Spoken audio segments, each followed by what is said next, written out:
Pagi itu, mentari baru saja naik di atas atap-atap seng pasar Citra Niaga, Jombang. Udara bercampur aroma sayur mayur, keringat, dan suara teriakan pedagang yang saling bersahutan. Namun di tengah hiruk-pikuk kehidupan pasar, ada satu sosok yang membuat semua orang menunduk ketika ia lewat, Bang Rudi, preman penguasa pasar yang namanya membuat pedagang kecut perut hanya dengan mendengar langkah sepatunya yang berat. Tubuhnya tinggi besar, urat tangan menonjol seperti tambang baja.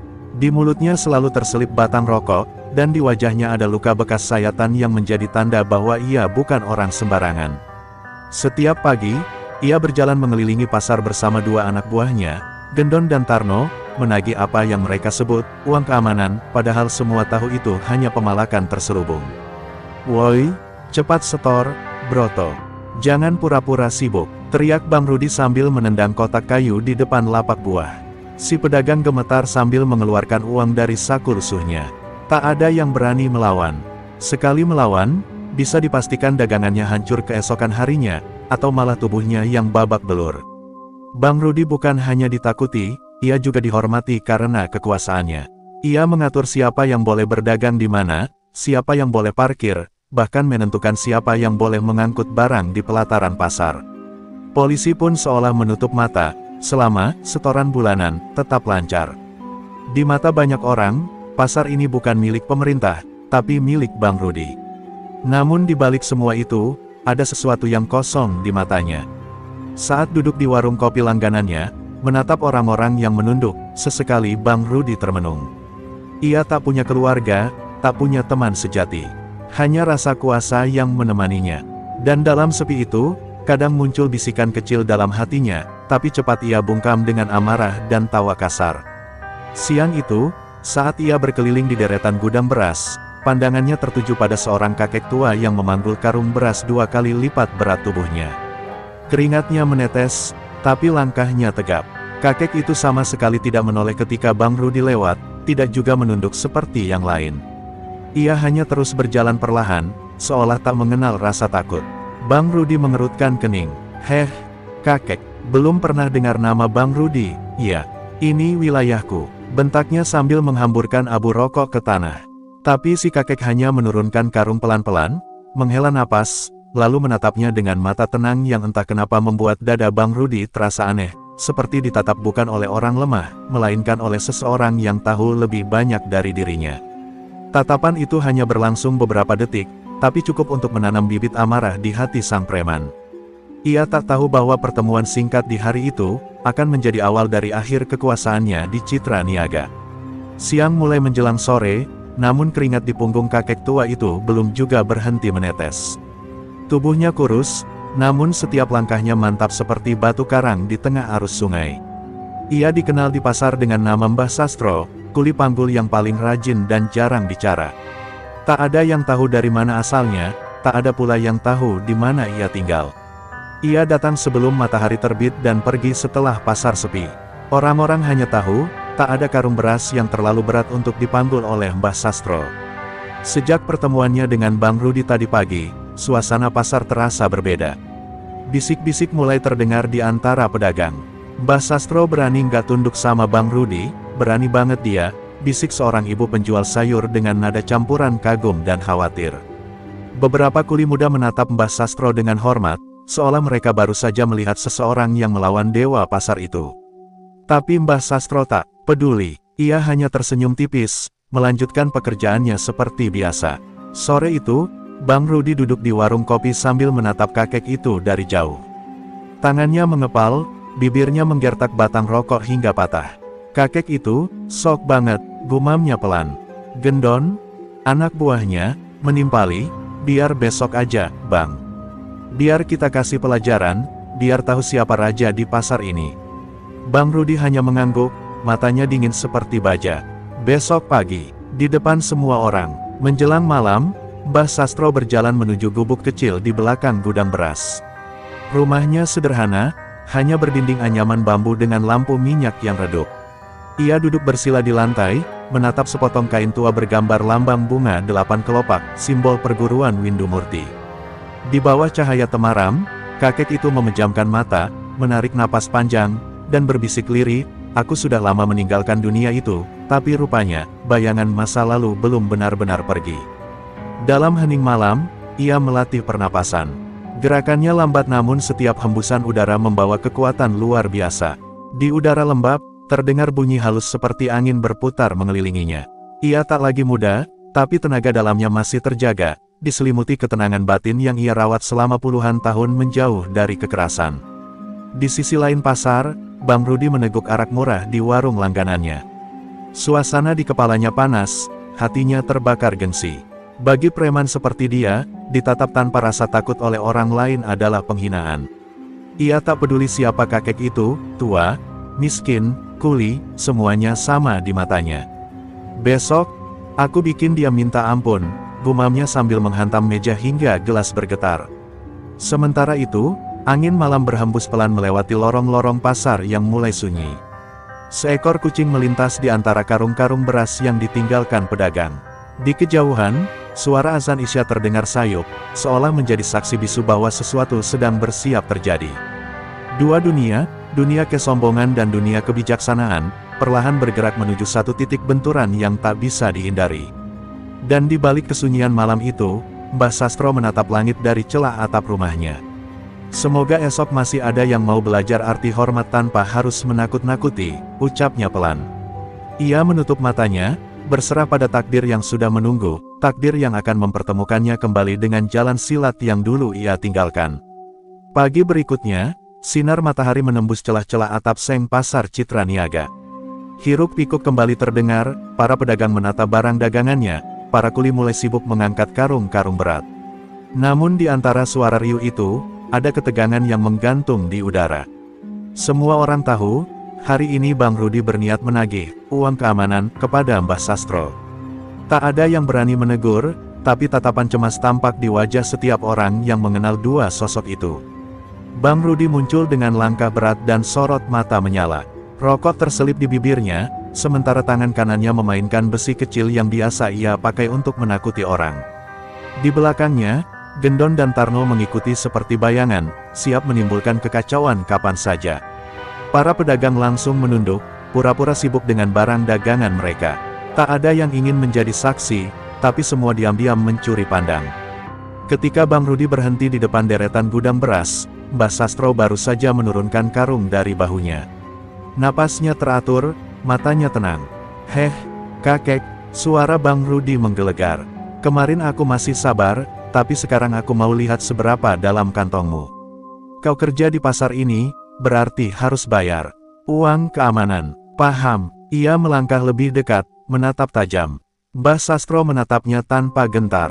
Ia mengusap peluh di dahinya, lalu berkata lembut, "Nak, keamanan itu bukan sesuatu yang bisa dibeli dengan uang, tapi dijaga dengan hati. Aku hanya mencari makan, bukan mengganggu siapapun." Suaranya lembut, tapi di balik kelembutan itu ada wibawa yang sulit dijelaskan, seperti guru menasihati muridnya yang tersesat. Tawa kasar meledak dari mulut Gendon. "Dengar tuh, Bang," si kakek ngelantur. "Hahaha." Bang Rudi tersenyum miring, lalu menendang karung beras hingga isinya tumpah ke tanah. "Aku nggak suka ceramah, Kek. Sekali lagi aku tanya, bayar atau mau kupaksa?" Nada suaranya turun satu oktav, dingin dan penuh ancaman. Pasar mendadak hening. Hanya terdengar suara plastik berderak di tiup angin. Beberapa pedagang mulai menarik diri ke dalam kios mereka. Dalam diam itu, Mbah Sastro menunduk, mengambil beberapa butir beras yang tercecer di tanah, lalu menatap Bang Rudi dengan mata yang tajam namun penuh iba. "Kau muda, kuat, tapi salah jalan, Nak. Jika tanganmu terus digunakan untuk menindas, suatu hari tangan itu akan kehilangan arah." Ucapan itu seperti cambuk bagi Bang Rudi. Wajahnya memerah, urat lehernya menegang. Ia mendorong Mbah Sastro hingga hampir jatuh. "Kau pikir siapa dirimu? Hah? Cuma kuli bau keringat berani menasihati aku," teriaknya. Tapi Mbah Sastro hanya diam, menatapnya dengan tatapan yang membuat Bang Rudi justru merasa seolah sedang dihakimi oleh nuraninya sendiri. Gendon dan Tarno menatap heran, tak menyangka preman sekuat Bang Rudi bisa kehilangan ketenangannya hanya karena tatapan seorang kakek. Namun bagi Bang Rudi, harga diri adalah segalanya. Ia tak tahu bahwa amarahnya hari itu bukan sekadar dendam kecil, melainkan langkah awal menuju nasib kelam yang sudah ditulis takdir. Suasana pasar Citra Niaga hari itu terasa berbeda, tegang dan penuh bisik-bisik. Kabar bahwa Bang Rudi akan menghukum Mbah Sastro sudah menyebar sejak subuh. Pedagang yang biasanya ramai kini menatap dengan cemas dari balik lapak. Tak ada yang berani mendekat, namun semua tahu, pertumpahan darah bisa terjadi kapan saja di depan gudang beras itu. Bang Rudi datang dengan langkah mantap, wajahnya menegang, urat di pelipisnya berdenyut keras. Ia berhenti beberapa langkah di depan Mbah Sastro yang sedang menurunkan karung beras seperti biasa, seolah tidak ada ancaman yang menggantung di sekitarnya. Keringat menetes di wajah renta itu, namun tatapannya tetap teduh. Keteguhan dalam diamnya justru membuat Bang Rudi semakin panas. Masih berani kerja di sini, hah? Bentak Bang Rudi sambil mendorong pundak Mbah Sastro. Kau pikir pasar ini tempat buat orang keras kepala? Suaranya menggema di antara tumpukan karung. Orang-orang menahan napas, sementara beberapa kuli muda mundur perlahan, takut terseret dalam amarah sang preman. Mbah Sastro menatapnya dalam diam, lalu berkata perlahan, "Nak, aku hanya mencari nafkah. Kalau kau merasa kuat, gunakan kekuatanmu untuk menjaga, bukan menindas."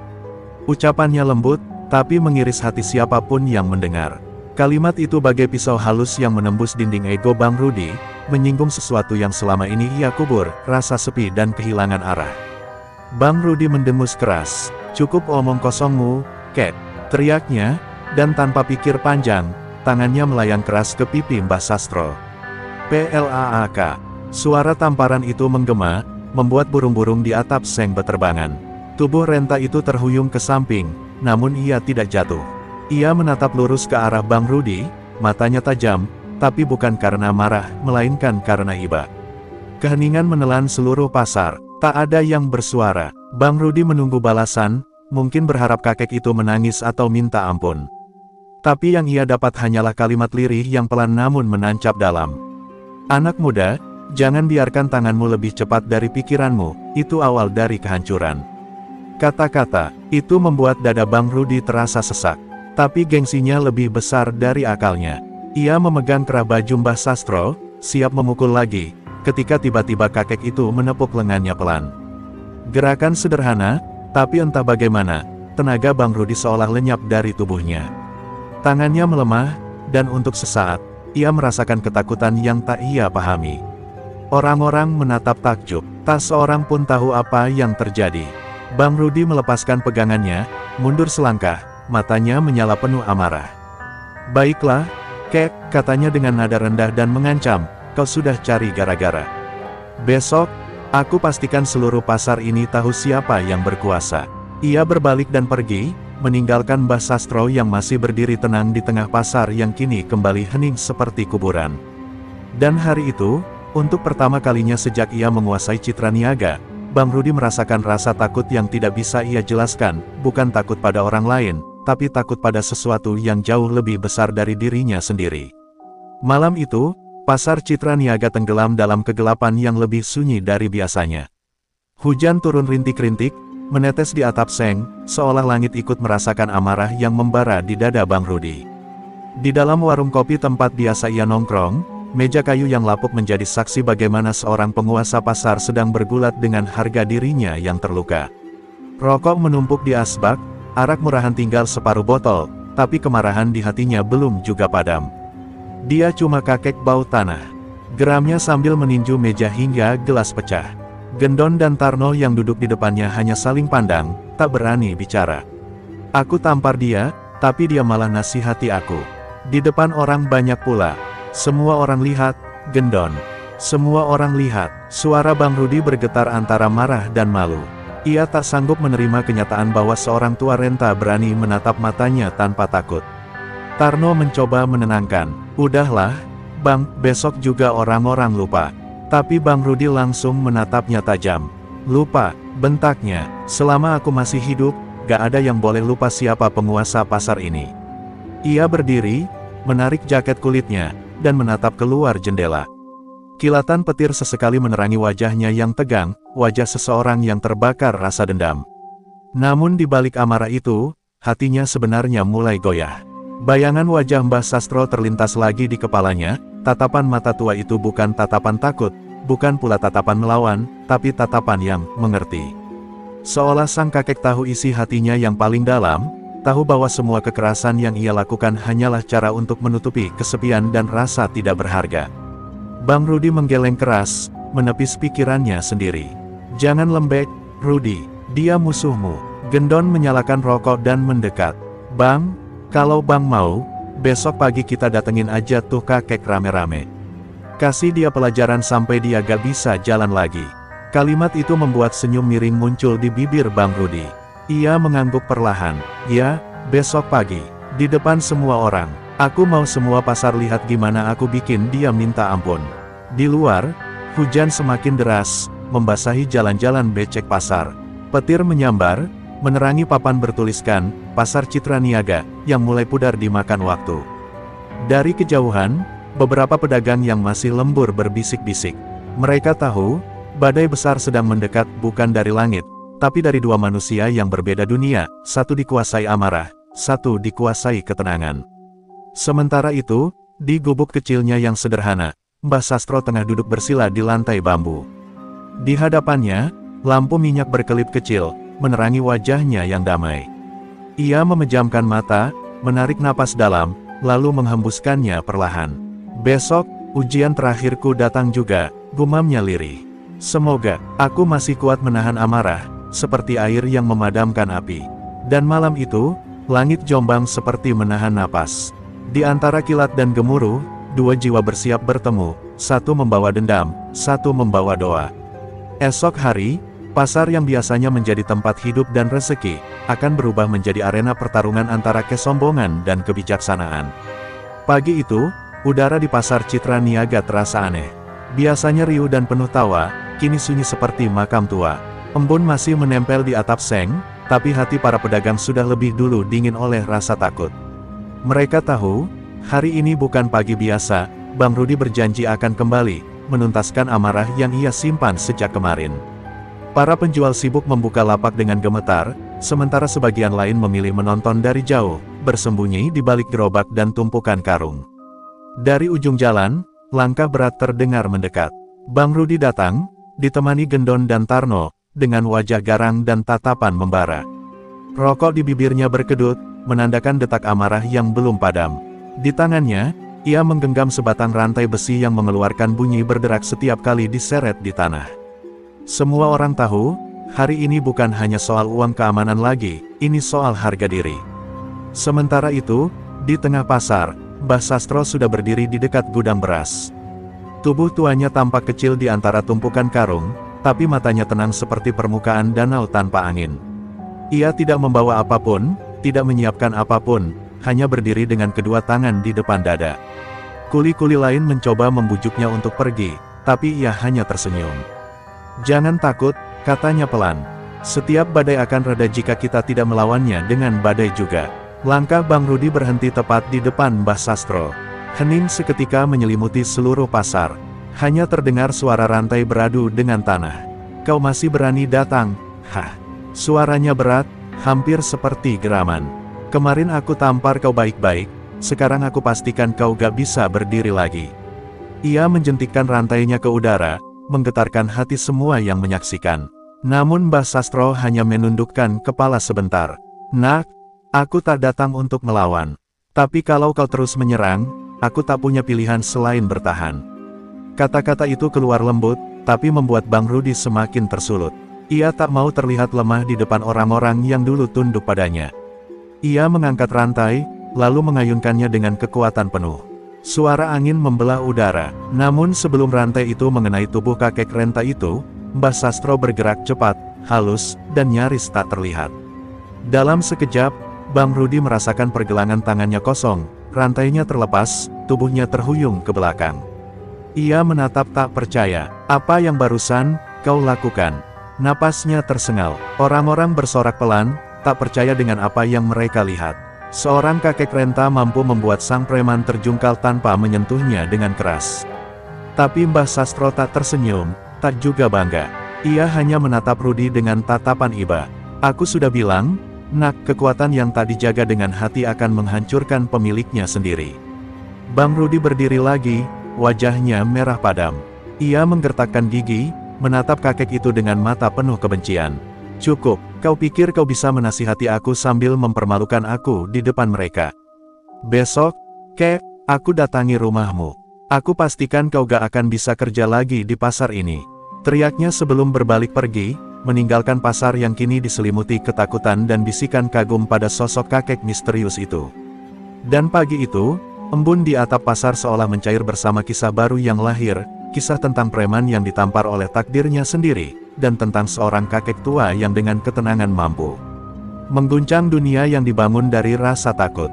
Keesokan harinya, langit Jombang mendung, seolah ikut menahan napas atas apa yang akan terjadi di pasar Citra Niaga. Awan hitam menggantung rendah, memberi tanda bahwa badai tak hanya datang dari langit, tapi juga dari hati manusia. Sejak pagi, kabar sudah beredar bahwa Bang Rudi akan datang lagi, kali ini bukan untuk menagih uang, tapi untuk menghabisi Mbah Sastro.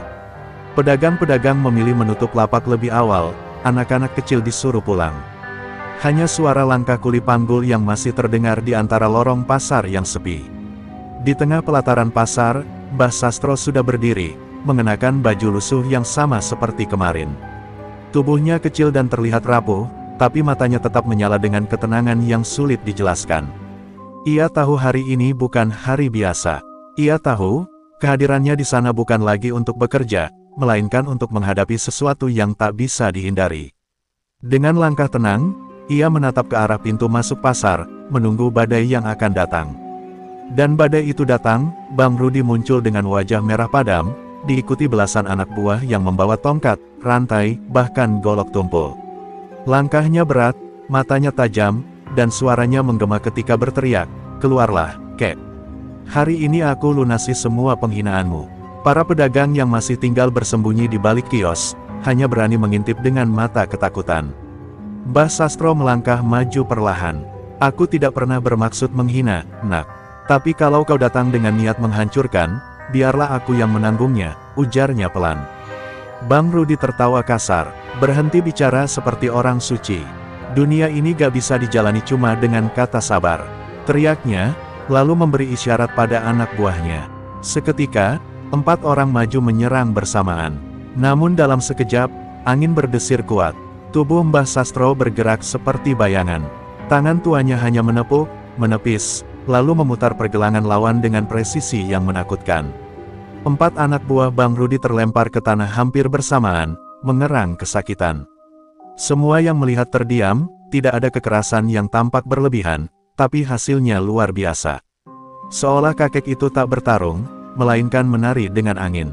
Bang Rudi terpaku, wajahnya berubah pucat sesaat, tapi gengsinya menolak menyerah. "Kau main sulap, hah?" teriaknya sambil menghunus golok besar dari pinggangnya. "Sekarang kita lihat, bisa gak jurus bayanganmu itu nahan baja?" Ia berlari maju, mengayunkan golok sekuat tenaga. Pedagang menjerit, menutup mata, takut melihat darah tumpah di antara mereka. Namun ketika kilatan golok nyaris menyentuh dada kakek itu, Mbah Sastro menggerakkan satu langkah ke samping dan menepuk pergelangan tangan Bang Rudi. Gerakan kecil itu membuat golok terlepas, melayang, dan menancap ke tiang kayu di belakangnya. Dalam gerakan berikutnya, Mbah Sastro menekan bahu Bang Rudi dengan satu jari, dan tubuh besar itu terlempar ke tanah seolah dihantam palu besi. Pasar menjadi sunyi total, hanya napas Bang Rudi yang tersengal terdengar. Ia mencoba bangkit, tapi lututnya bergetar. "Siapa kau sebenarnya?" Suaranya serak, antara tak percaya dan marah. Mbah Sastro menatapnya dengan tenang. "Aku hanya kuli panggul, Nak. Tapi sebelum aku mengangkat beras, dulu aku mengangkat ilmu yang seharusnya dipakai untuk melindungi orang, bukan menindas." Mata Bang Rudi berkaca-kaca, entah karena amarah, atau karena malu. Dalam sekejap, seluruh gengnya berlari kabur, meninggalkan sang preman terkuat pasar itu terbaring di tanah, ditaklukkan oleh kakek renta yang bahkan tak berniat melawan. Tapi bagi Bang Rudi, kekalahan ini bukan soal fisik. Ini adalah kekalahan harga diri, kehancuran egonya sendiri. Di dadanya, untuk pertama kali, ia merasakan sesuatu yang lebih berat dari pukulan manapun, rasa bersalah. Malam turun perlahan di atas langit Jombang, menutupi sisa-sisa kekacauan di pasar Citra Niaga. Hujan gerimis membasuh jejak darah dan keringat yang tersisa di tanah. Di antara genangan air, hanya tampak sosok Mbah Sastro berjalan perlahan meninggalkan pasar, memanggul karung beras terakhirnya, seolah tak terjadi apapun. Sementara di belakang, tubuh Bang Rudi masih terbaring, ditopang oleh Gendon yang baru berani kembali setelah semua reda. Tidak ada yang berani bicara, semua saksi tahu, mereka baru saja melihat sesuatu yang melampaui nalar. Keesokan harinya, kabar tentang pertarungan itu menyebar seperti api membakar jerami. Kakek panggul beras kalahin Bang Rudi. Begitu desas-desusnya, para pedagang membicarakannya sambil berbisik-bisik, seolah takut menyebut nama Mbah Sastro dengan lantang. Banyak yang mulai memandangnya bukan sebagai kuli biasa, melainkan sebagai sosok misterius yang menyimpan kekuatan tersembunyi. Tapi bagi Mbah Sastro, semua itu tak berarti apa-apa. Ia tetap datang pagi-pagi, tetap bekerja, seakan tak ingin menyinggung masa lalu yang perlahan terbuka. Sore itu, seorang kuli muda bernama Wito mendekatinya dengan wajah penuh rasa ingin tahu. "Mbah, kemarin waktu Mbah lawan Bang Rudi, gerakannya aneh banget. Kayak angin, tapi kuat banget. Mbah ini siapa sebenarnya?" tanya Wito, setengah berbisik. Mbah Sastro tersenyum kecil, matanya menerawang jauh. "Aku cuma orang yang sedang menebus dosa, Nak," katanya lirih. Ia duduk di bangku bambu di belakang gudang beras, menatap senja yang mulai turun. "Dulu," lanjutnya, "aku bukan kuli panggul. Aku adalah murid utama dari perguruan Windu Murti, aliran silat tua yang dulu disegani di Jawa Timur. Kami diajarkan untuk menjaga keseimbangan antara tenaga dan hati. Tapi banyak murid yang tergoda oleh kekuasaan. Mereka menggunakan ilmu itu untuk berkuasa, bukan untuk melindungi. Saat itulah aku memutuskan pergi, meninggalkan segalanya." Wito mendengarkan dengan mata membesar. "Jadi, Mbah itu pendekar?" tanyanya. Mbah Sastro menggeleng pelan. "Dulu mungkin, tapi sekarang tidak lagi. Ilmu tanpa budi hanyalah racun. Aku melihat banyak saudara seperguruan saling membunuh demi kehormatan yang semu. Sejak itu aku berjanji, aku tak akan menggunakan ilmu itu lagi, kecuali untuk melindungi yang lemah." Suaranya bergetar lembut, penuh luka yang sudah lama dipendam. Sementara itu, di sudut lain pasar, Bang Rudi duduk di warung kopi, wajahnya muram dan penuh luka. Gendon menatapnya khawatir, tapi tak berani bicara. Di dalam dada Rudi, campuran rasa malu, marah, dan bingung berkecamuk. "Dia cuma kakek, tapi kenapa aku nggak bisa ngelawan dia?" gumamnya pelan. Dalam hatinya, rasa dendam mulai bercampur dengan rasa kagum, meski egonya belum mau mengakuinya. Malam semakin larut. Di gubuknya, Mbah Sastro menatap langit, memegang selembar kain tua bergambar bunga 8 kelopak, simbol perguruan Windu Murti.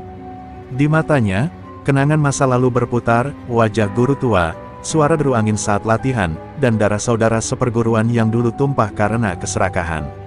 Ia menutup mata, menarik napas panjang. "Seharusnya aku sudah selesai dengan semua ini, tapi rupanya takdir belum selesai denganku." Di luar, angin malam bertiup pelan membawa bau tanah basah. Dari kejauhan, suara langkah kaki terdengar mendekat menuju gubuk itu. Bayangan besar berhenti di depan pintu, lalu mengetuk perlahan. "Kek, kita belum selesai," terdengar suara berat penuh dendam. Bang Rudi datang, bukan lagi dengan geng, bukan dengan rantai, tapi dengan mata yang menyala oleh kebencian dan kehinaan. Dan malam itu, di bawah cahaya redup lampu minyak, dua dunia kembali bersiap bertemu, dunia masa lalu yang tak bisa ditinggalkan, dan dunia amarah yang belum menemukan jalannya. Malam itu, hujan turun deras membasahi jalanan becek di sekitar pasar Citra Niaga. Petir menyambar sesekali, menerangi langit Jombang yang kelam.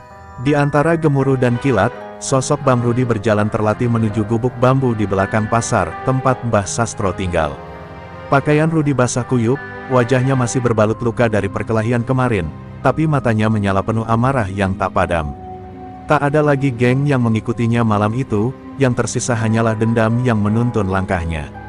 "Keluar kau, Kek!" teriaknya lantang sambil menghantam pintu bambu dengan kakinya. Suaranya menembus hujan, menggema di antara gudang-gudang sepi. Pintu terbuka perlahan. Di baliknya, berdiri Mbah Sastro, tubuhnya diselimuti kain lusuh, wajahnya diterangi cahaya lampu minyak yang berkelip. Ia tidak tampak terkejut, hanya menatap Rudi dengan mata yang dalam dan tenang. "Nak, hujan deras begini, lebih baik kau berteduh. Dendam takkan menghangatkan tubuhmu," katanya lembut. Kata-kata itu justru menyalakan bara dalam dada Bang Rudi. "Cukup dengan nasihatmu. teriaknya. Ia melangkah masuk dan mendorong Mbah Sastro hingga hampir jatuh. Kau sudah mempermalukan aku di depan orang banyak. Aku gak akan tenang sebelum lihat kau sujud minta ampun. Suara Rudi serak, matanya merah. Hujan di luar mengguyur semakin deras, seolah langit ikut menangis. Namun Mbah Sastro tetap tenang. Ia berdiri perlahan, menatap wajah pemuda itu dengan sorot iba. Rudi, katanya lirih, aku tidak ingin melawanmu. Dunia sudah cukup banyak diisi oleh orang yang memukul sebelum berpikir. Jangan tambahkan namamu dalam daftar itu. Rudi terdiam sejenak, bukan karena takut, tapi karena nama itu. Rudi, baru kali ini ada orang memanggilnya tanpa embel-embel, Bang. Ada nada keakraban yang menembus dinding egonya. Namun gengsi menutupi semua keraguan. Ia menarik golok dari pinggangnya, ujungnya berkilat di bawah cahaya lampu minyak. Kalau kau gak mau melawan, berarti kau siap mati, kek. Teriaknya sambil menerjang ke depan. Tapi sebelum golok itu sempat menyentuh kulit kakek tua itu, tubuh Rudi mendadak terpental ke samping. Mbah Sastro hanya menepuk pergelangan tangannya dengan gerakan kecil, cepat, dan nyaris tak terlihat. Golok terlempar, menancap di tiang bambu. Tubuh Rudi menghantam dinding, membuat bilik itu bergoyang. Ia meringis kesakitan tapi cepat bangkit lagi. Apa itu? Ilmu setan, teriaknya dengan nada panik bercampur marah. Mbah Sastro menggeleng pelan. Bukan setan, Nak, itu hanya tenaga yang datang dari hati yang tenang. Tenaga yang tak pernah ingin melukai, tapi selalu siap menahan kebencian. Rudi menyerang lagi, kali ini membabi buta. Pukulannya datang bertubi-tubi, tapi setiap serangan seolah tak pernah menyentuh sasaran. Mbah Sastro bergerak seperti bayangan air, menghindar, menepis, menuntun arah serangan agar jatuh dengan sendirinya. Dalam beberapa detik, Bang Rudi kembali terlempar ke lantai, dadanya naik turun, napasnya berat. Hujan di luar mengguyur lebih kencang, suara petir menyambar seolah memukul puncak emosinya. Di tengah napas tersengal, Rudi menatap kakek itu dengan mata berkaca-kaca. Kenapa kau gak bunuh aku aja? Hah! Teriaknya, suaranya serak, nyaris seperti tangisan. Mbah Sastro menatapnya lama, lalu menjawab lirih, karena yang harus kau lawan bukan aku, tapi dirimu sendiri, Nak. Suasana menjadi hening, hanya suara hujan yang tersisa, deras, dingin, dan menyayat. Dalam keheningan itu, untuk pertama kalinya, Bang Rudi merasa lelah, bukan oleh pertarungan, tapi oleh hidupnya sendiri. Hujan malam itu semakin menggila. Petir berulang kali menyambar, menerangi pasar Citra Niaga yang sepi dan basah. Genangan air berubah menjadi lumpur, dan udara terasa berat, seolah seluruh alam menahan napas menunggu. Tragedi yang tak terhindarkan. Di tengah derasnya hujan, Bang Rudi berdiri dengan tubuh menggigil, bukan karena dingin, tapi karena amarah dan kehinaan yang sudah mencapai puncaknya. Sementara di hadapannya, Mbah Sastro berdiri diam, air hujan menetes dari ujung rambut putihnya, menatap pemuda itu dengan pandangan teduh yang menenangkan sekaligus menusuk hati. Sudah cukup, Nak, suara Mbah Sastro nyaris tenggelam oleh suara hujan. Tidak ada yang menang dari dendam. Kau sudah terlalu jauh berjalan di jalan yang gelap. Namun bagi Rudi, kata-kata itu hanyalah bara yang menyulut lagi apinya yang hampir padam. Ia berteriak sekeras-kerasnya, menembus gemuruh langit, diam kau, kek. Kau gak tahu hidupku, aku dibuang, ditindas, dan sekarang semua orang nganggap aku sampah. Cuma kekuasaan yang bikin aku berharga. Mbah Sastro menatapnya lama, di balik tatapan itu, ada rasa iba yang dalam. Kau salah, Rudi, katanya lirih. Yang membuat manusia berharga bukan ketakutan orang lain, tapi kebaikan yang ia tinggalkan. Kata-kata itu memukul lebih keras dari pukulan manapun. Tapi Rudi sudah terlanjur dikuasai oleh kemarahan. Ia berteriak histeris, lalu berlari menerjang dalam hujan, membawa sebilah golok baru yang tadi ia sembunyikan di balik bajunya. Kilatan golok memantul di bawah cahaya petir. Rudi mengayunkannya dengan kekuatan penuh, berkali-kali, membabi buta. Namun setiap tebasan selalu luput. Mbah Sastro bergerak perlahan, menepis setiap serangan dengan gerakan yang nyaris tak terlihat. Berhentilah, Nak, katanya pelan di sela-sela gerakan. Tapi Rudi tak mau berhenti. Matanya merah, bibirnya bergetar, seperti seseorang yang kehilangan kendali atas dirinya sendiri. Lalu, dalam satu ayunan terakhir, Mbah Sastro menggerakkan tangannya, bukan untuk menyerang, tapi untuk menghentikan. Tapak tangannya menepuk dada Bang Rudi tepat di tengah, disertai tenaga dalam yang terkendali sempurna. Suara dentuman kecil terdengar, nyaris tertelan hujan. Golok Rudi jatuh, tubuhnya terhuyung, langkahnya melemah. Ia menatap Mbah Sastro dengan pandangan kosong, lalu darah mengalir perlahan dari sudut bibirnya. "Kenapa, kau tak bunuh aku?" Suaranya serak, nyaris tak terdengar. Mbah Sastro menatapnya dengan mata berkaca-kaca. "Karena aku tak ingin menambah dosa, nak. Aku hanya ingin menghentikanmu sebelum kau menghancurkan dirimu sendiri." Tapi sayang, tenaga yang ia keluarkan, meski ditahan separuh, terlalu kuat untuk tubuh manusia biasa. Dada Rudi mulai sesak, napasnya pendek. Ia berlutut, menatap tanah yang bercampur darah dan air hujan. Dengan sisa tenaga, Rudi menatap kakek itu dan tersenyum samar. "Aku cuma pengen dihormati, kayak dulu aku hormatin bapak, sebelum dia ninggalin aku." Mbah Sastro menahan napas, hatinya perih. Ia berlutut, menahan tubuh Rudi yang perlahan roboh. "Maafkan dunia yang tak memberimu tempat, nak," bisiknya lirih. Hujan menetes di wajah keduanya, seolah langit ikut menangis atas nasib yang begitu getir. Dan di tengah derasnya hujan malam itu, Bang Rudi menghembuskan napas terakhirnya di pelukan Mbah Sastro. Tak ada sorak kemenangan, tak ada yang bersorai. Hanya suara air menetes dari atap pasar yang bocor, dan bisikan lembut sang kakek, "Semoga hatimu menemukan kedamaian yang tak pernah kau temukan di dunia ini." Di luar, petir menyambar terakhir kalinya, menerangi dua sosok yang diam, satu pergi membawa penyesalan, satu tinggal membawa duka yang dalam. Fajar menyingsing pelan di langit Jombang. Hujan sudah berhenti, namun udara masih lembab dan dingin, menyisakan aroma tanah basah yang getir. Di tengah pasar Citra Niaga yang sunyi, tubuh Bang Rudi telah dibaringkan di atas tikar lusuh, diselimuti kain seadanya. Wajahnya tampak tenang, seolah badai amarah yang selama ini membakar hidupnya telah padam untuk selamanya. Di sisi jenazah itu, Mbah Sastro duduk bersila, matanya kosong menatap langit yang mulai terang. Ia tak menyesal telah menghentikan pertarungan itu, tapi hatinya terasa berat. Seolah tangan yang dulu ia jaga agar tak melukai, kini kembali ternoda oleh darah muda. Beberapa pedagang mulai berdatangan, menatap dengan wajah tegang dan heran. "Itu, Bang Rudi," bisik mereka dengan nada takut. Tak ada yang berani mendekat. Mereka hanya berdiri jauh, memandangi sosok tua yang berlutut di sisi mayat preman yang dulu mereka takuti. Dalam hati kecil mereka, ada rasa hormat sekaligus takut. Mereka tahu, pertarungan itu bukan sekadar adu kekuatan, itu adalah benturan antara dua nasib yang sama-sama terluka oleh hidup. Mbah Sastro menatap kedua tangannya. Jemari tua itu bergetar halus, seolah masih merasakan dentuman tenaga yang tadi malam menghentikan jantung seorang manusia. "Tapak dewa," gumamnya lirih, suara yang hanya didengar oleh angin pagi. Itulah jurus pamungkas perguruan Windu Murti, jurus yang dulu hanya diajarkan kepada satu murid terpilih, jurus yang mampu menghentikan aliran darah tanpa meninggalkan luka. Jurus yang dulu ia sumpahi tak akan pernah ia gunakan lagi. Namun takdir berkata lain. "Aku gagal lagi," bisiknya dengan mata basah. Ia teringat masa lalu, wajah gurunya, Kiai Windu, yang dulu menatapnya dengan sorot kecewa setelah ia tanpa sengaja membunuh saudara seperguruan dalam duel latihan. Sejak hari itu, Mbah Sastro meninggalkan dunia persilatan, mengasingkan diri, dan berjanji hidup sebagai orang biasa. Tapi kini, janji itu hancur di bawah derasnya hujan dan dendam anak muda yang tersesat.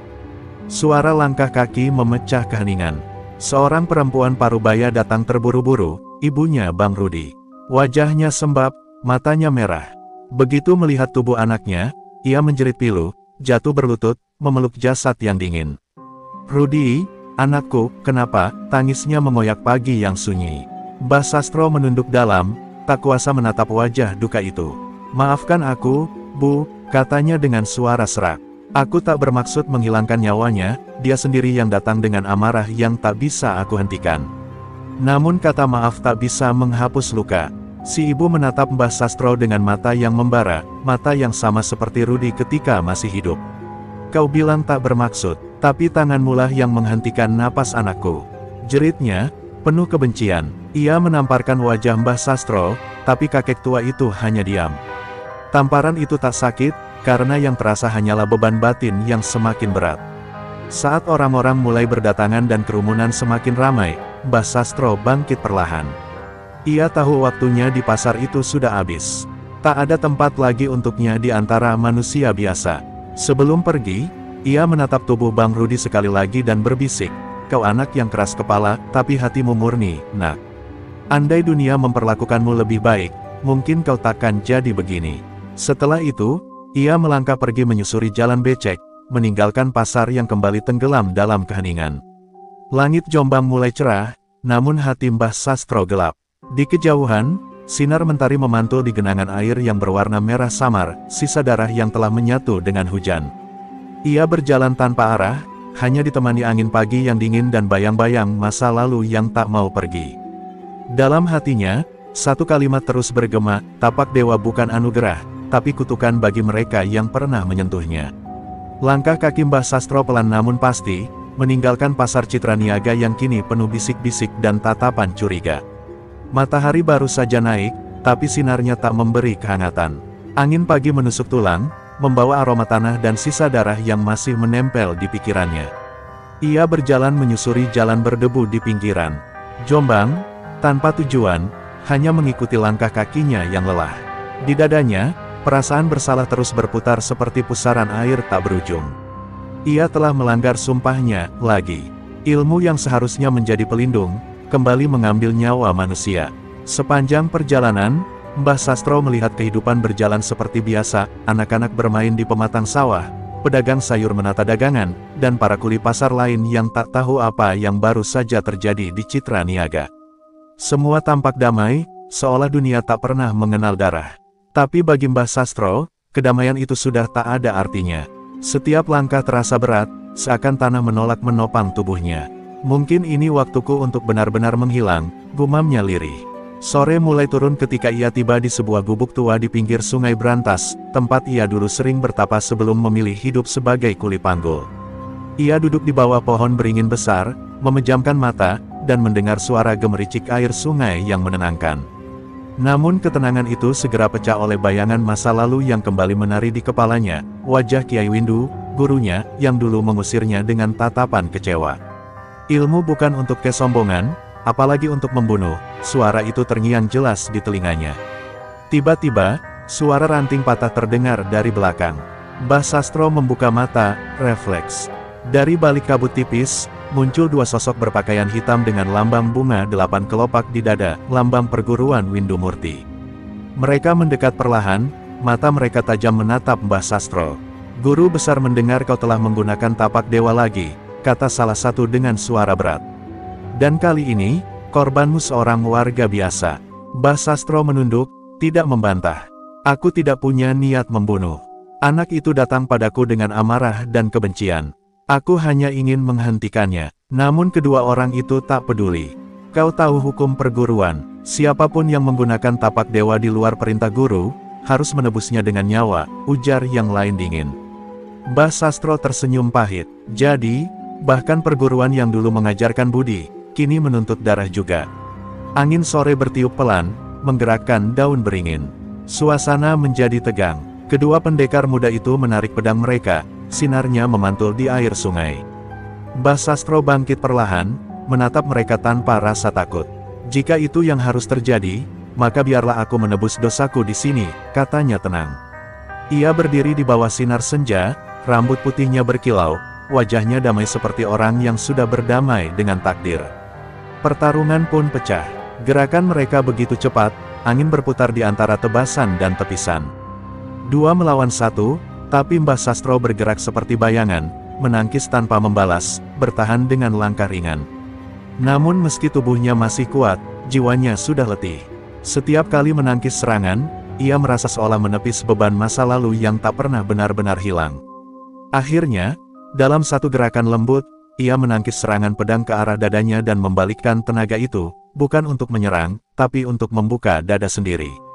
Pedang lawan menembus tubuhnya, darah segar mengalir di antara jari-jarinya, tapi wajahnya tetap tenang. "Sekarang, mungkin aku bisa benar-benar tenang," bisiknya. Kedua murid muda itu tertegun, mereka tidak menyangka orang tua itu memilih mati daripada melawan. Di bawah langit senja, Mbah Sastro roboh perlahan, tubuhnya bersandar pada akar beringin, matanya menatap langit yang berwarna jingga. Senja merambat pelan di tepian Sungai Brantas. Cahaya jingga berbaur dengan warna darah yang menetes dari tubuh Mbah Sastro, menciptakan pemandangan yang tragis dan sakral. Dua pendekar muda dari perguruan Windu Murti berdiri terpaku di depannya, wajah mereka pucat, mata tak percaya melihat orang tua yang mereka kagumi sekaligus benci kini berlutut bersimbah darah. Di bawah rindangnya pohon beringin tua, suara daun bergesekan seperti bisikan alam yang mengiringi detik-detik terakhir seorang pendekar sejati. Mbah Sastro menarik napas panjang, dadanya naik turun dengan susah payah. "Anak-anak," ucapnya lemah, suaranya hampir tenggelam di antara desir angin. Kedua pendekar itu mendekat, menunduk hormat tanpa sadar. "Kalian muda, kuat, tapi jangan biarkan kekuatan menutup mata hati kalian. Aku dulu seperti kalian, mengira bahwa ilmu adalah segalanya." Ia tersenyum tipis, darah menetes dari bibirnya. "Tapi ilmu tanpa welas asih hanya menjadikan tanganmu alat penghancur." Salah satu pendekar muda menunduk, air matanya jatuh ke tanah. "Guru, kami hanya menjalankan perintah perguruan. Kami tak tahu," suaranya tercekat. Mbah Sastro mengangkat tangannya pelan, menepuk pundak murid itu dengan sisa tenaga yang ia punya. "Jangan salahkan dirimu, nak. Kau hanya menjalankan apa yang dianggap benar. Tapi ingatlah, kadang yang disebut perintah hanyalah bayangan dari ketakutan manusia terhadap kebenaran yang berbeda." Angin sore bertiup lembut, membawa suara gemericik sungai dan harum tanah yang basah. Mata Mbah Sastro mulai sayu, namun suaranya masih tegas. Perguruan Windu Murti dulu didirikan bukan untuk membunuh, tapi untuk menjaga keseimbangan antara tenaga dan batin. Jika gurumu lupa akan itu, maka kalianlah yang harus mengingatkannya. Kedua murid itu terdiam, dada mereka bergetar mendengar kata-kata itu. Dalam benak mereka, terasa seperti mendengar suara arwah para leluhur yang menegur keras. Mbah Sastro kemudian merogoh saku bajunya yang basah darah dan mengeluarkan sehelai kain tua bergambar bunga 8 kelopak, lambang perguruan mereka. "Ambillah ini," katanya pelan. "Simbol ini dulu kubawa saat aku masih menjadi murid. Jangan biarkan maknanya ternoda. 8 kelopak itu bukan lambang kekuasaan, tapi 8 jalan kebaikan, sabar, jujur, kasih, berani, rendah hati, setia, mawas diri, dan welas asih." Ia menatap kain itu lama, sebelum menyerahkannya dengan tangan bergetar. Kedua murid itu kini menangis terbuka. Mereka berlutut di depan Mbah Sastro, memegang tangannya yang dingin. "Guru, maafkan kami," ucap salah satunya dengan suara bergetar. Mbah Sastro hanya tersenyum samar. "Tak ada yang perlu dimaafkan. Yang perlu kalian lakukan hanyalah menjaga manusia lain dari derita yang sama." Ia memandang langit yang kini berubah ungu keemasan, seolah seluruh alam memberi penghormatan terakhir. Angin tiba-tiba berhenti, dunia terasa hening. Sinar terakhir matahari menembus celah daun beringin, jatuh tepat di wajahnya yang damai. "Sudah saatnya aku pulang," bisiknya. Satu tarikan napas panjang terdengar, lalu perlahan berhenti. Tubuh Mbah Sastro jatuh bersandar pada akar beringin, senyum masih melekat di wajahnya, seperti orang yang akhirnya bebas dari beban panjang kehidupan. Dua murid perguruan Windu Murti menunduk dalam, memberi penghormatan. Mereka menatap tubuh sang kakek tua dengan air mata bercampur hormat. "Kami bersumpah, Guru, ajaranmu tak akan hilang," ucap mereka serempak.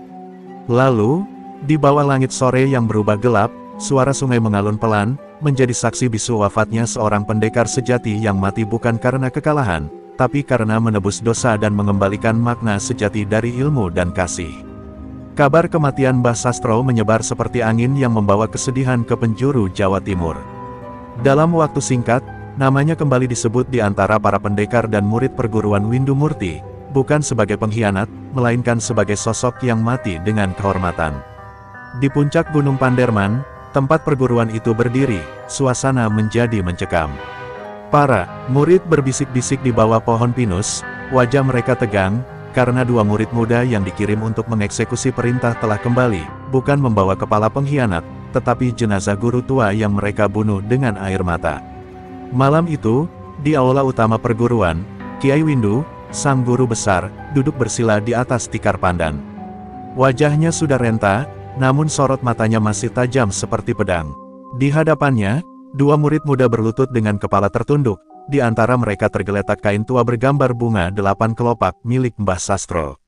Ruangan sunyi, hanya suara kayu berderit yang terdengar di sela-sela angin gunung. "Kalian telah melaksanakan perintah," ucap Kiai Windu datar. Namun kenapa wajah kalian tampak berduka? Salah satu murid itu menatap ke depan dengan mata merah. Guru besar, sebelum wafat, beliau menyampaikan wasiat tentang makna sejati perguruan ini, bahwa ilmu yang kita jaga bukanlah senjata, tapi pelindung. Bahwa kekuatan sejati bukan di tangan, tapi di hati. Kiai Windu terdiam, wajahnya tetap keras, tapi jemarinya menggenggam kain itu lebih erat. Dia masih berani menggurui bahkan di ambang kematian, gumamnya perlahan, tapi ada nada getir di balik kata-katanya. Para murid lain saling berpandangan, perasaan tak tenang merayap di antara mereka. Seorang murid senior yang sudah lama mengenal Mbah Sastro memberanikan diri bicara, "Guru besar, bukankah dulu beliau murid terbaik Anda? Kenapa beliau diasingkan hanya karena menolak perintah untuk menggunakan ilmu untuk kekuasaan?" Pertanyaan itu menggantung di udara. Ruangan terasa dingin, mata Kiai Windu perlahan terangkat, menatap murid itu tajam. Karena dia menentang perintah, karena dia ingin mengajarkan kelembutan di dunia yang hanya tunduk pada kekuatan. Namun kata-kata itu justru mengguncang hati banyak murid. Mereka mulai sadar, bahwa perguruan Windu Murti telah jauh dari ajarannya yang dulu. Dulu mereka belajar tentang keseimbangan dan welas asih, tapi kini perguruan itu menjadi alat kekuasaan, dipenuhi intrik dan ambisi. Salah satu murid muda menatap kain 8 kelopak itu dan berbisik, "Kalau begitu, siapa sebenarnya yang mengkhianati ajaran Windu Murti, Mbah Sastro, atau kita?" Kiai Windu memejamkan mata. Dalam kegelapan pikirannya, bayangan masa lalu muncul kembali, wajah muda Sastro yang dulu bersinar dengan semangat kebaikan, tangan yang lembut tapi kuat, dan kata-kata terakhir sebelum ia meninggalkan perguruan, "Ilmu bukan untuk membunuh, guru, tapi untuk menjaga manusia dari kegelapan." Kata-kata itu kini bergema lagi, menusuk hati tua sang guru besar. Untuk pertama kalinya dalam puluhan tahun, Kiai Windu meneteskan air mata. Ia bangkit perlahan, menatap para muridnya. "Kumpulkan semua," katanya lirih, suaranya berat oleh penyesalan. "Malam ini, kita nyalakan dupa untuk seorang murid yang pernah kita sebut sesat, tapi ternyata dialah yang paling mengerti makna sejati dari ajaran ini." Semua murid terdiam, lalu menunduk dalam. Tidak ada yang berani berbicara, karena mereka tahu malam itu, sesuatu telah berubah dalam hati perguruan Windu Murti. Malam pun turun di Gunung Panderman. Dupa menyala di aula utama, asapnya membumbung perlahan ke langit, membawa doa dan penyesalan yang terlambat. Di antara kabut yang tipis, seolah tampak bayangan Mbah Sastro berdiri di bawah pohon beringin, tersenyum damai, sebelum perlahan menghilang bersama angin. Untuk pertama kalinya, perguruan Windu Murti kembali menemukan cahaya yang hilang, bukan dari kekuatan, tapi dari pengorbanan seorang kakek tua yang mati demi menebus makna ilmu sejati. Beberapa bulan telah berlalu sejak dupa dinyalakan di puncak Gunung Panderman untuk mengenang Mbah Sastro. Namun di pasar Citra Niaga, nama kakek kuli panggul itu belum juga hilang dari bibir orang-orang. Setiap sudut pasar, setiap pedagang yang dulu pernah melihat pertarungannya dengan Bang Rudi, kini menyebutnya dengan hormat bukan sebagai orang sakti, tapi sebagai orang bijak. Orang-orang mulai percaya, bahwa kebaikan yang diam-diam ia tanam selama hidupnya ternyata tumbuh menjadi benih yang tak bisa mati. Pagi itu, di antara hiruk-pikuk pasar yang kembali ramai, seorang pemuda bernama Wito berdiri di tempat biasa Mbah Sastro dulu bekerja. Ia memanggul karung beras, mengenakan ikat kepala lusuh peninggalan sang kakek tua. Tatapannya tenang, gerakannya sopan, dan tutur katanya lembut kepada semua orang. "Pelan-pelan, Bu, nanti karungnya sobek," katanya sambil tersenyum. Para pedagang memandangnya dengan rasa haru, karena setiap kali Wito berbicara, seolah suara Mbah Sastro terdengar kembali, penuh kesabaran dan kehangatan. Namun di balik senyumnya, Wito menyimpan tekad yang besar. Sejak hari kematian gurunya, ia bersumpah akan mempelajari ilmu peninggalan Mbah Sastro bukan untuk berkelahi, tapi untuk melindungi orang lemah seperti yang dulu dilakukan kakek itu. Setiap malam, setelah pasar sepi, ia pergi ke tepi sungai Brantas, ke tempat di mana Mbah Sastro menghembuskan napas terakhir. Di bawah pohon beringin yang sama, ia berlatih jurus demi jurus yang ia ingat dari pengamatannya selama bekerja di sisi sang kakek tua. Gerakannya belum sempurna, tapi semangatnya tulus. Suatu malam, saat bulan purnama memantul di permukaan sungai, langkah kaki terdengar mendekat. Dari balik kabut, muncul dua sosok berpakaian hitam, dua murid muda perguruan Windu Murti yang dulu menyaksikan kematian Mbah Sastro. Mereka mendekat perlahan dan berhenti di hadapan Wito. "Kau muridnya?" tanya salah satu dari mereka. Wito menunduk hormat. "Aku bukan muridnya, hanya orang yang pernah dibimbing oleh kebaikannya." Kedua pendekar muda itu saling berpandangan, lalu tersenyum tipis. "Itu cukup," kata mereka, "karena yang diwariskan bukan jurusnya, tapi hatinya." Malam itu mereka bertiga duduk di bawah beringin, menyalakan dupa kecil dan menunduk diam. Salah satu murid membuka gulungan kain bergambar bunga 8 kelopak, kain yang dulu diberikan Mbah Sastro sebelum wafat. "Kami datang untuk menyerahkan ini," ujarnya, menyerahkan kain itu ke Wito. "Mulai hari ini, ajaran Windu Murti yang sejati kembali ke tempat asalnya, di hati orang yang tulus, bukan di tangan yang haus kekuasaan." Air mata menetes di pipi Wito saat ia menerima kain itu dengan gemetar. Sejak malam itu, perubahan mulai terasa. Di Citra Niaga, para kuli panggul dan pedagang kecil mulai berkumpul setiap malam di tepi sungai, belajar bukan hanya tentang silat, tapi tentang makna hidup dan kebaikan. Mereka menyebutnya, ilmu kuli panggul, ajaran yang sederhana, tapi dalam, membantu tanpa pamrih, melindungi tanpa kebencian. Wito menjadi penggerak pertama, tapi ia tak pernah mengaku sebagai guru. "Guru kita cuma satu," katanya setiap kali ditanya, "Mbah Sastro, si kakek panggul yang lebih kuat dari amarah dunia." Lambat laun, kabar tentang gerakan kecil itu sampai ke telinga Kiai Windu. Di perguruan, ia duduk di serambi menatap langit sore, mendengar laporan murid-muridnya. Tapi kali ini, alih-alih murka, ia tersenyum lirih. "Biarlah," katanya pelan, "ajaran sejati memang harus kembali ke tanah, ke tangan orang kecil. Di sanalah ilmu menemukan maknanya." Dan pada suatu pagi, ketika matahari pertama menyinari pasar Citra Niaga, Wito berdiri di bawah papan kayu bertuliskan nama pasar itu.